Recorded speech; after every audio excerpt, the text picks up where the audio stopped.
You need to wake up to worm resistance before it becomes a nightmare in your farm. You know worm resistance is a problem, but may not think your flock is at risk, let alone affected, because there are no visible signs. But chances are you do have resistance to the most commonly used wormers. You just can't see it yet. In fact, a recent study found an eye-opening 98% of farms has detectable resistance to at least one of the older three most commonly used wormer groups, with 94% resistant to Group 1. The same study also found that 77% of farms worryingly had resistance of 2 or more actives. So worm resistance is really common. Repeated use of the same wormer allows resistant worms to build up in the sheep. Once established, wormer resistance can't be reversed. So why does this matter? Well, aside from the health impact it can have on your sheep, resistance costs you money, even before you can see the effects. Up to 50% decrease in growth rates can occur before clinical signs are seen, resulting in big financial hits.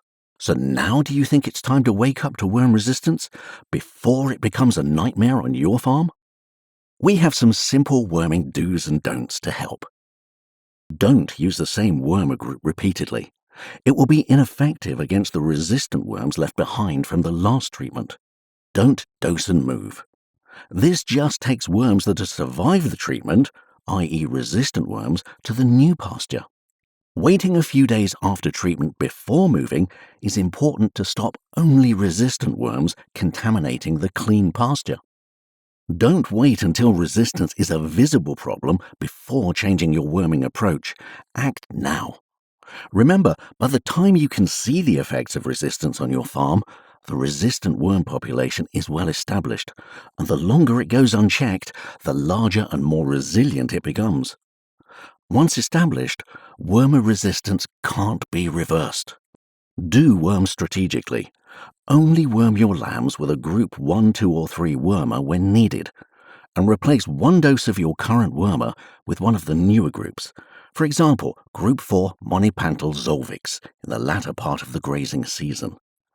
This is to kill off any of the resistant worms left behind by previous treatments. Using the SCOBS Nematodiras forecast and fecal egg counts can help determine dose timing.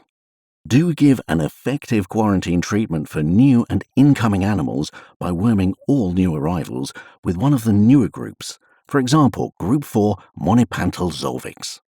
And do yard or house these animals for at least 24 to 48 hours before turning out onto pasture to dilute any potential survivors of the quarantine treatment. Do weigh sheep and calibrate equipment before dosing. Underdosing drives resistance development.